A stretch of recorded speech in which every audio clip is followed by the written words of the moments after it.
Hello, hello, hello. I am live. At least I'm supposed to be live.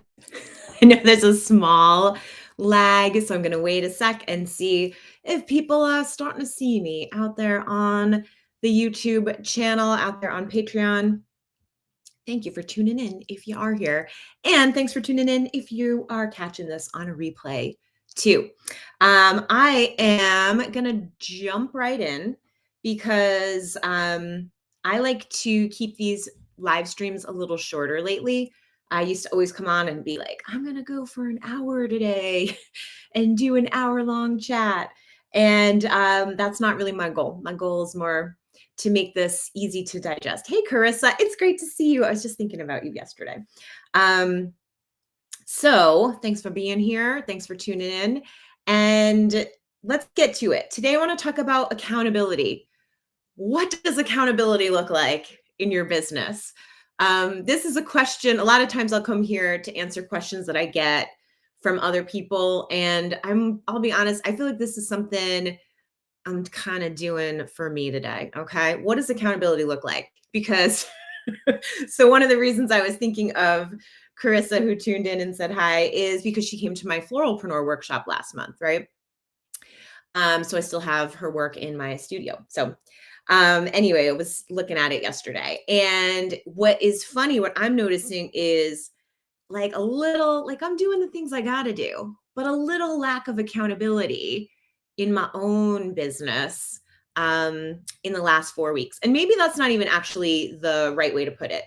It's not a lack of accountability. It's a moment of really noticing I can do anything I want or nothing at all. Okay. And so, how do I make sure that I don't end up down the nothing at all track? Okay. Because while I haven't had a super structured schedule for honestly like the last month in my business, which was on purpose, I find myself going, am I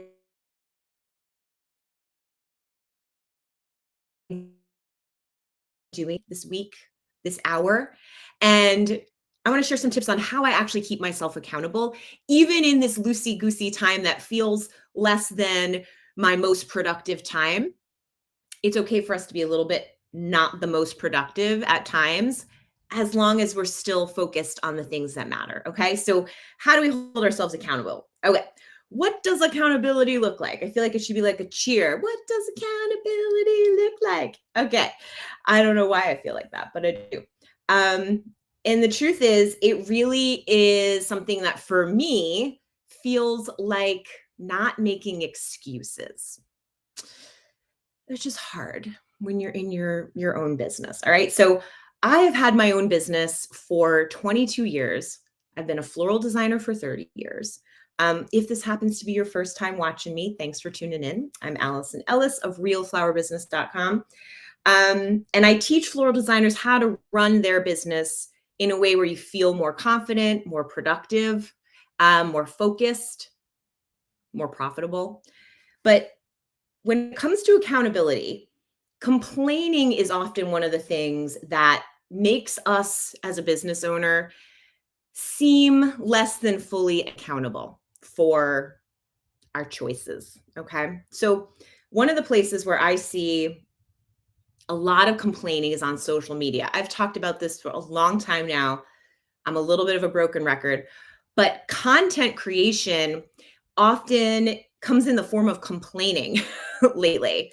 You know, how hard we work behind the scenes, that kind of stuff. Um, what I think is the hardest part of my business is keeping myself accountable, right? Making sure that I am being targeted in where I'm putting my energy today, making sure that I'm not getting distracted by things that sort of masquerade as work, like social media, right? Social media masquerades as work. You spent your average screen time was 6 hours this week, right? Masquerading as work. These are the things I need to keep myself responsible for. Okay. So I took a bunch of notes because I didn't want to just riff off the top of my head on this one. It's really, there's some strategic steps I take to make sure I'm staying accountable. So I am responsible for my actions and living up to my core values.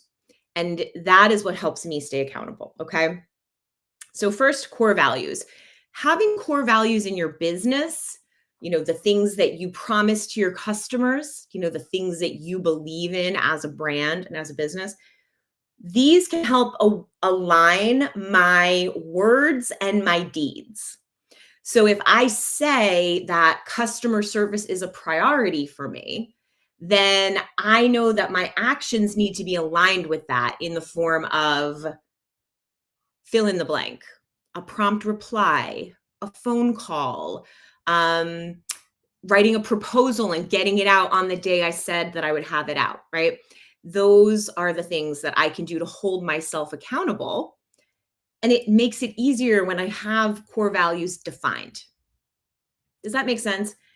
If I'm going to be on the right track, I have to know what that track is, right?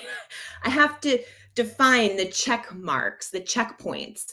I have to go, oh, yeah, like when I'm on my way to accountability, when I'm traveling down accountability street in my business ownership, in my small business, where I'm the boss and I could do anything or nothing today, right? What are the sights I see along the way? What are the feelings that I feel along the way? How do I know when I get there? So I'll just share personally a couple of other things. For me, working foam free is part of my core value. I've always said, from the minute that the flowers come to me, I try to reduce my environmental impact because I know that floristry is tough on the environment. So working foam free and leaning into that more and more each year is one of the ways where I hold myself accountable for something that's a core value in my business. Okay. Keeping the customer top of mind, having good communication. So again, first thing I said was we don't want to get into excuses and complaining. That's not part of being accountable. You can complain to a good friend. You can complain to me. Okay. But we don't want to be complaining out on social media. When you keep your customer top of mind, when I'm keeping my good communication top of mind, I'm not going to fall into a trap where all of a sudden I am complaining about my job to my customers on social media because it's not aligned with my core values. I'm not going to go down that road. When I see that happening, I'm going to go, this doesn't feel like one of those checkpoints. This is not one of the scenes I see along the route. Okay. Pardon me. Providing excellent service and quality work is another one of my core values. So if I'm doing that, then I'm holding myself accountable. So for example, what that looked like for me just last week, I know a lot of people had a busy Mother's Day, so congratulations if you are one of those. I had a couple of orders for Mother's Day, and I could have just put together something really beautiful in a vase and had it done in like a few minutes, frankly. But instead, I wanted to try something new. I wanted to try some new mechanics. I shared it on my Instagram at Real Flower Business if you want to check it out. But I made just like a wire armature and I did something different. I actually had these containers that I bought for the workshop and then we didn't use them. So I was like, I'm going to return these. This is a $14 container. I'm going to return this, right? And then I thought, I could make something really cool in here if I use this wire armature. So instead of returning it, I used it. I loved what I made. I felt really great about it. I gave it to the person who ordered the flowers, who orders them every year. He texts me, she loves it, right? Mission accomplished, accountable. I did my thing. I took the extra time to provide the extra service and happy customers, right? So I'm just keeping myself accountable. So those are all things that are just examples of, by defining core values in my business, I have a way that I can check up on myself. Okay. I have a way where I can go, you know what? You could just throw those in that vase, but is that really who you're trying to be? Okay. Next tip, okay, is setting a realistic daily workload. Does that sound crazy to some of you? Realistic daily workload? What is that? I just have a ton of things to do and I just keep it rolling, right? That's fine if that's how you work. But what I find for myself, I can be so much more accountable if I pick three main things I'm focused on each day. What are the three most important things that need to get done tomorrow morning, that need to get done today? Start with those three things because having a big to do list is not a badge of honor. And it doesn't make it easy to get through. And it doesn't mean anything if you're just constantly like, I'll do it tomorrow. I'll do it tomorrow. Oh, just add it to the list. Okay. What are the top three things today? If you get those top three things done, then keep going on the rest of the list. Do whatever you want next. But we got to stay focused. Here's where this can be really helpful. Maybe you have orders that have got to get out the door today. Like they are going out today. They have to happen. You also have to order flowers for an event, and it has to happen before 10 a.m. today. Okay. If that's the way that your schedule is working, you have to have at the top of your list. The first thing is you got to get that order out. You have got to place that order with your wholesaler. You're going to make the flowers. The flowers are going to get out the door. Okay. You're not going to avoid that. That is going to happen. But first things first. When you have that list, when you have that agenda, that also makes it easier for you to say, okay, I have to order these flowers. Someone else is going to you're going to make these designs for delivery today. It can help you to actually assign tasks, to delegate when you yourself have your own priorities straight. Okay. Because what happens sometimes, if we don't have our priorities straight, we just want to do something, anything, because we know we have a lot to do today. And the actual most important thing isn't getting done first. Okay. So do yourself a favor. I like to do it at the end of the day personally.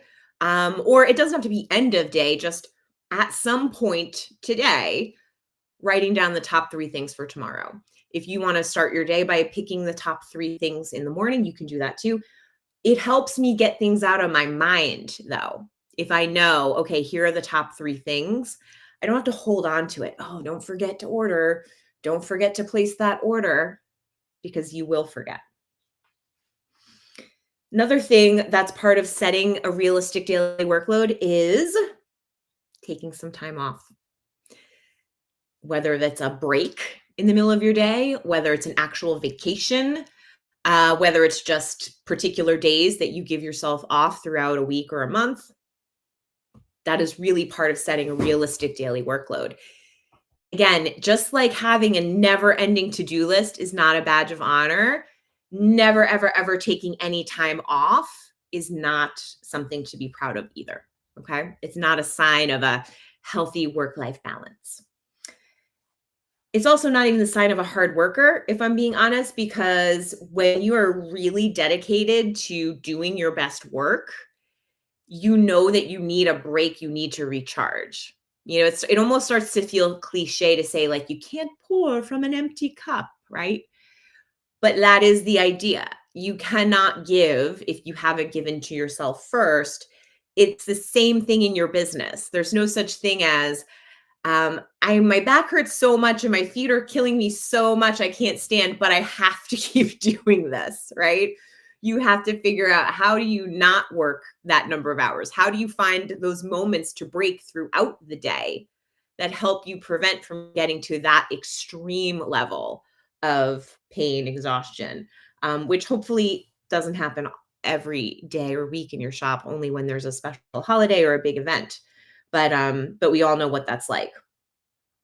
So so setting that realistic workload and having your core values to define the things that are important are going to help you stay accountable. The next thing is monitoring my social media exposure. Okay. It almost sounds like I'm monitoring myself like the way we're supposed to be monitoring our children, but I wonder why we wouldn't want to monitor ourselves the same way we monitor our children. Hmm, Interesting, right? Why would we say, well, just because we've been doing it for so long, we're immune from the negative consequences of being online all the time? We're not, right? We're very susceptible to them. So, really, really paying attention to how much time I'm spending on social media. So, in this, I mentioned how this past month I haven't been super structured, but I'm still trying to hold myself accountable. One of the things is not being on social media a lot, because if I don't have a like, here's what everything I'm doing all day, right? Really full schedule all day, it would be very easy to just waste that time. So I need to be really mindful.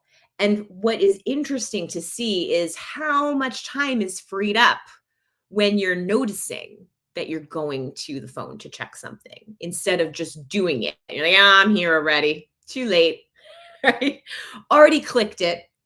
It's not too late. So just really briefly, questions to ask ourselves. Why am I spending time here? You might have a good reason. Your social media might be fire, and that's why you're spending time there. Okay. Why am I spending time here? What's my intention? How do I feel about spending time here? Because that's another thing. There might be interaction and attention, but it might not actually feel good. And then this one, don't get mad at me, okay? But what am I not doing because I'm doing this?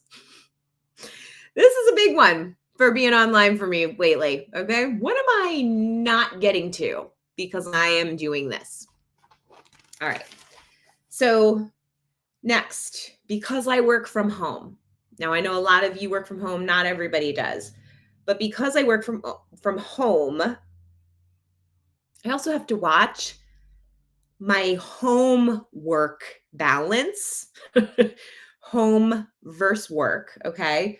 Because yes, maybe technically I could be doing laundry right now and I could have unloaded that dishwasher this morning because the dishes are clean in the dishwasher right now in my house. I could have done that this morning. However, it's actually a skill that I have developed to not do those things, okay? Because that is not my job today, this morning, right now, to do those things. Yes, there are plenty of times where I'm throwing something in, right? I'm getting some chores done while I'm also having my work day, but it's not my priority and I'm watching it. I'm watching out for when I am getting distracted into, the housework, when what I'm really supposed to be doing is work. Okay. So ignoring housework is an actual skill. I give myself credit for that. Maybe it should be on my epitaph. Greatly skilled in ignoring housework. Another thing is staying on top of the bills. Okay. How do you hold yourself accountable? Staying on top of your bills, both the incoming and outgoing. Okay. Invoice early and often is my motto. It was one of the first things you learned in accounting class when I was in college. Invoice early and often. So, what does that mean? You invoice them with plenty of time for them to pay you. And when they are late or if they need a reminder, you are doing it frequently. You are not letting big pieces of time, big gaps of time go by. Oh, I was supposed to be paid 2 weeks ago. Okay, well, how many times have you followed up then? I'm going to say more than once at that point. Okay. All right. Next step for staying accountable. Next little tip here. I put notes on my calendar to follow up with clients, for example. If I send out a new proposal, put a note on the calendar. It's expiring. Follow up. I put a note on the calendar to follow up to bill my clients. Make sure to send final bill. And also to order flowers. I even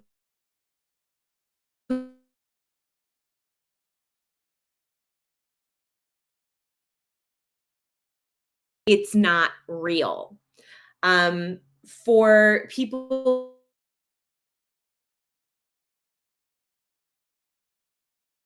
who are on Patreon, that's Marketing Mavens. And every month I send out 5 social media prompts. And these are topics and ideas that to get your mind going in a direction of sharing content that excites your audience and builds your brand reputation instead of, doing something where you might be sharing complaints in the form of social media content. Okay. So, one of the things that I suggest over and over again, every month, I'm reminding people in my Patreon community, if you don't schedule these posts, if you don't schedule time to do this, it's not going to happen, right? We have to put it on our calendar if we want it to happen. So make your life easier. That's how I see it. Make your life easier by putting things on your calendar so you don't forget. Next, I got two more for you. So we talked about having core values to kind of steer us in the right direction, okay? Having a realistic daily workload, monitoring how much time we're spending on social media, how much exposure, how we're feeling about it, making sure we're focused on what we're really doing if we're at work versus if we're at home, okay? Staying on top of billing, putting notes on your calendar. Next is staying accountable is so much easier when you have some friends or mentors that you can lean on, that you can go to, that you can confide in, that you can ask questions of, that you can complain to, right? Because you're not complaining on social media because nobody wants to hear that. So, I'll talk to a friend. Did you hear such and such just happened? What do you think about this? Or, hey, something, you'll never believe this thing that just happened, in my business. In 22 years, I've never had this happen. What do you think? Right? So I'm not just in my own head. I have somebody to talk to. Okay. So it's great if you have more than one somebody to talk to, because it's great to have differing opinions, to have multiple insights. But even if you can just have one buddy in the industry, one friend or mentor that you can run ideas by, that you can share a struggle, a pain point. Hey, I haven't booked enough clients this year. What are your thoughts on that? Oh, hey, me too, right? Just someone who can commiserate and also maybe even say the opposite. Oh, my calendar's super booked. We are super busy over here. So that you can, again, get a gut check. What's going on with you? And also maybe they can help you. Okay. Another thing I do, and something I've been doing more the last, I'd say 2 years, is investing in coaches. Okay. Investing in coaches and courses that really push me into the next, whatever the next thing is for me. I've talked about this before, but I'm always looking for, where's my knowledge gap? Like what's the next thing that's going to help me take a leap? And that's where I'm investing. And then what's fun and interesting about that is when we get in touch with what we're looking for and we seek it out, other great connections start to happen. And that's when we start really moving in a direction where you're like, okay, so not only are my actions feeling aligned, but there's also like this other thing, like a wind at my back that's kind of pushing me in the right direction at the same time, So I think that that's really important. You want to look for coaches and courses, people that you trust. Okay. You want to vet people. And finally, okay, the last thing I do to hold myself accountable, especially lately, is really checking in with myself.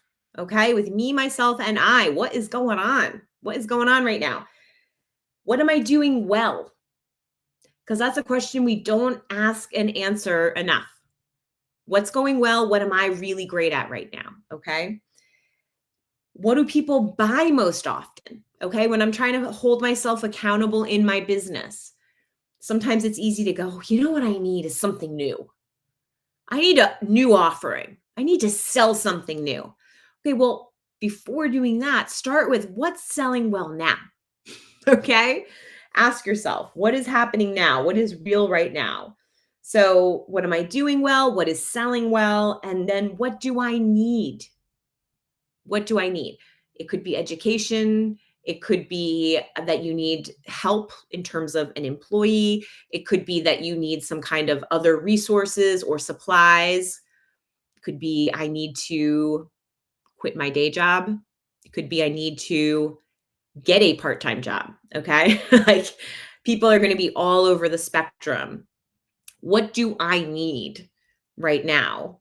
How am I feeling? Okay. So I know that it might be tempting to go, okay, well, that's nice, and then move on with your day. But I hope you will think about like when you are in your best place in your business, what does that look like? Right? What are you doing really well? What are people buying? What feels exciting to sell? That's when you start to really get some momentum in your business because you can focus in on those core values. What am I really doing well? And how do I do more of this? And what am I promising to my customers? What are they thanking me for? What do I want to be known for? Let me put that out there. Okay. And then you can just start taking step after step to keep yourself accountable. I've got the notes on the calendar of when I need to follow up with my clients.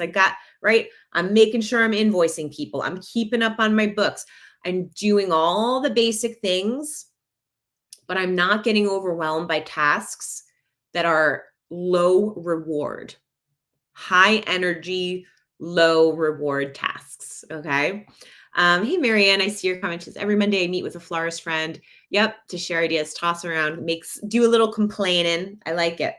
Sometimes we got to do that.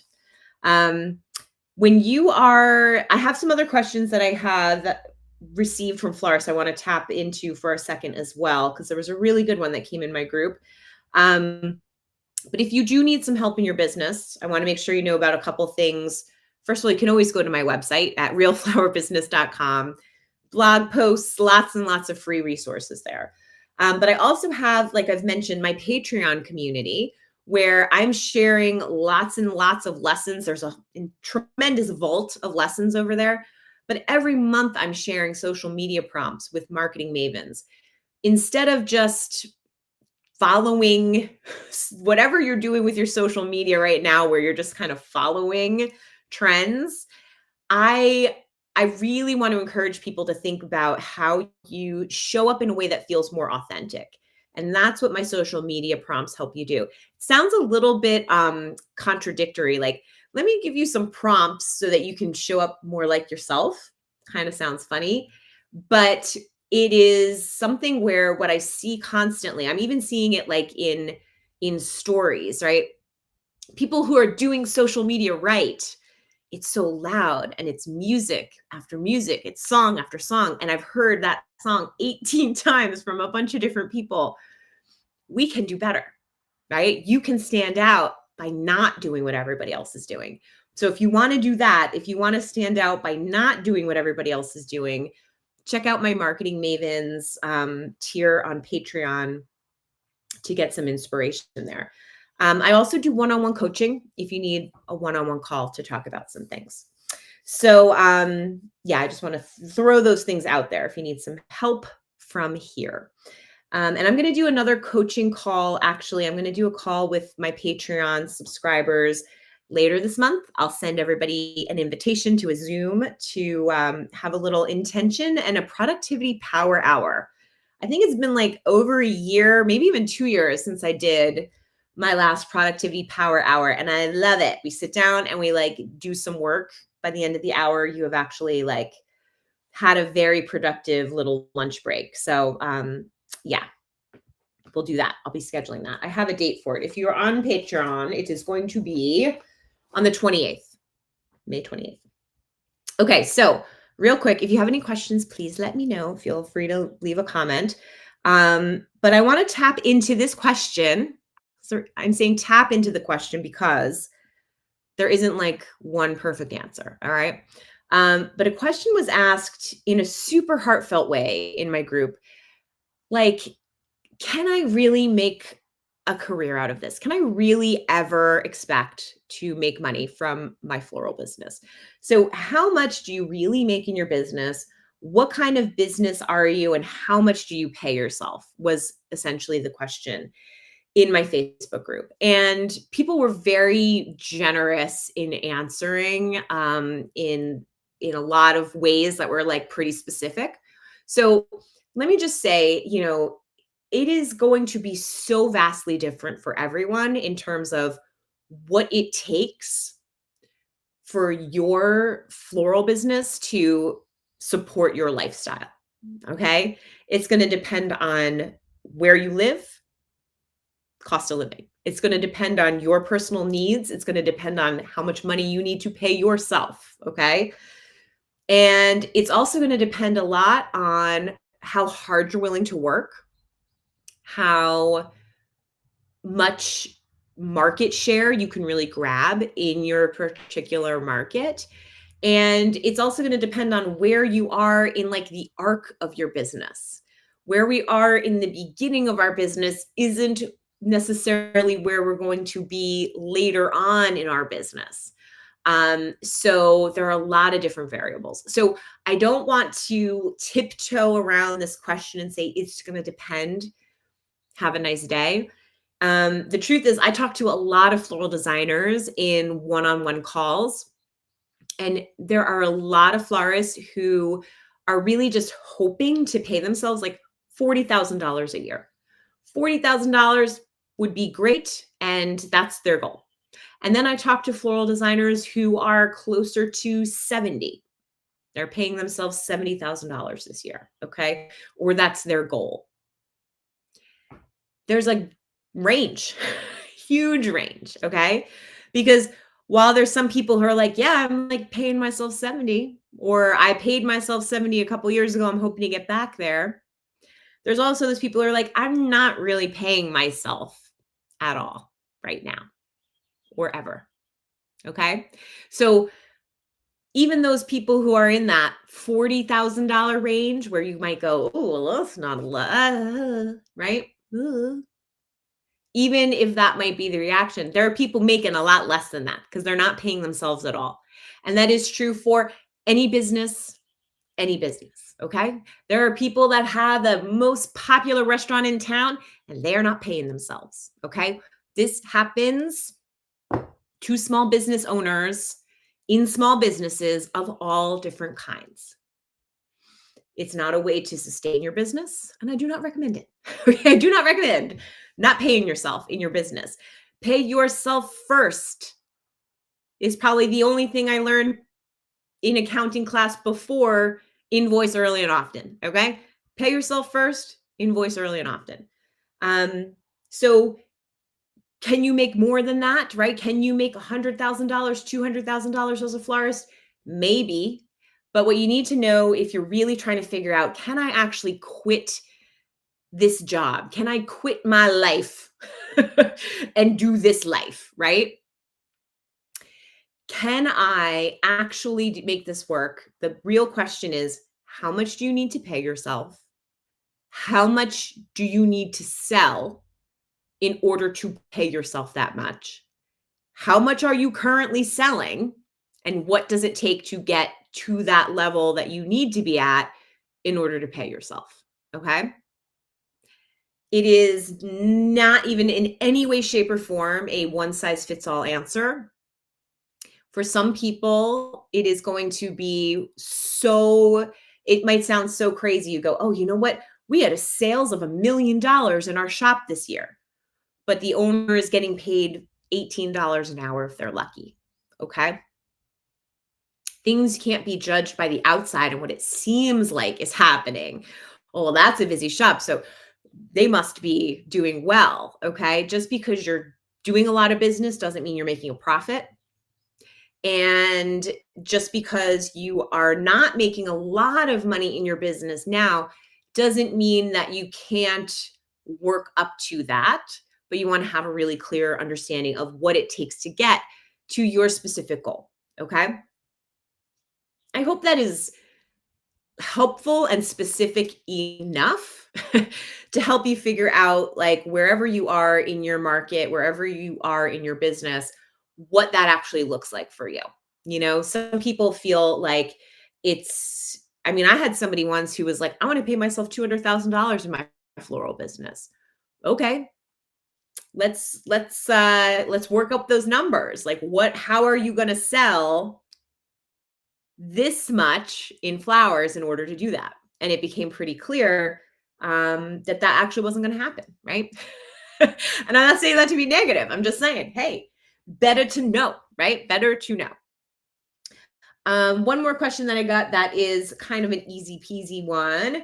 What do you do about vases after an event? Do you sell them? Do you rent them? Do you refund them if customers return them?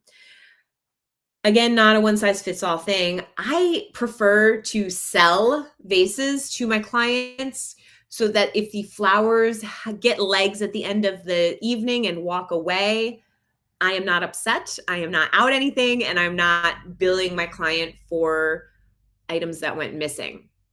So my personal preference is just selling the arrangement and the container, but I will rent them if that is better for my client. Okay. If it's just better for them for me to come and clean up and clear everything out, then I will absolutely do that. But refund upon return, you could also do that if you wanted to do some kind of like recycling-ish incentive, like you bring it back to me and then you get something. But I would rather not have like containers, kind of dirty containers trickling back into my studio. That's just me. All right. I don't see any more questions. Yeah, Marianne says, if you aren't paying yourself, it is a hobby. It's so tricky because, I say that a lot. I always say that, especially in like when I'm doing my numbers florist need to know presentation. I'll often say like, if you are not paying yourself, right? The difference between a career and a hobby is whether you're getting paid. But man, there are so many florists who are not paying themselves and they are working. All right. It does not feel like a hobby, right? That's where it's like you have to have that pay yourself first mentality. If you are not paying yourself, why are you doing this? So yeah, it becomes a very expensive hobby that you start to hate. And then you start to go to social media and complain about how hard you work cleaning flowers, right? Let's see. Oh, sorry, missed your comment there. Hi, Shakila. Thanks for tuning in. Okay, I am going to just leave it on this. I always like to set an intention, be really clear. Why did I come here today, right? I know that as a small business owner, there are a lot of hard things that we do in our business, but keeping ourselves on track, on the right path, holding ourselves accountable for reaching those dreams, right? Holding yourself accountable for writing that paycheck to yourself. That's the stuff that we need support in doing that. So I hope that today is a small little hug, or people like to tell me I'm kicking you in the pants. I mean, I guess I'll take it. Okay. Whether it's a little hug or a little knock in the shoulder or a big old kick in the butt. I hope that you will move forward from here today with some agenda, some 3 clear things you want to get done today, some clarity around it is okay for you to take a break. Okay. And moving forward, knowing that you can set your agenda. You can set your daily agenda, your weekly agenda. Sometimes we just got to do what we got to do. There are things that just have to be dealt with now. Okay. But it's easy to fall into complacency, laziness, or even frankly, just plain old getting distracted down the wrong thing. It's not even like, oh, I'm so lazy. It's like, I think I'm working, but what I'm really doing is being distracted from my work. Okay. So focus on your goals, keep doing beautiful work. And if you have any questions after this, please let me know. I will be live again for my Patreon people later this month on the 28th. I think I just said a minute ago. Yep. And yeah, thank you for tuning in. Keep doing beautiful work, and I will see you next time. Bye, everybody.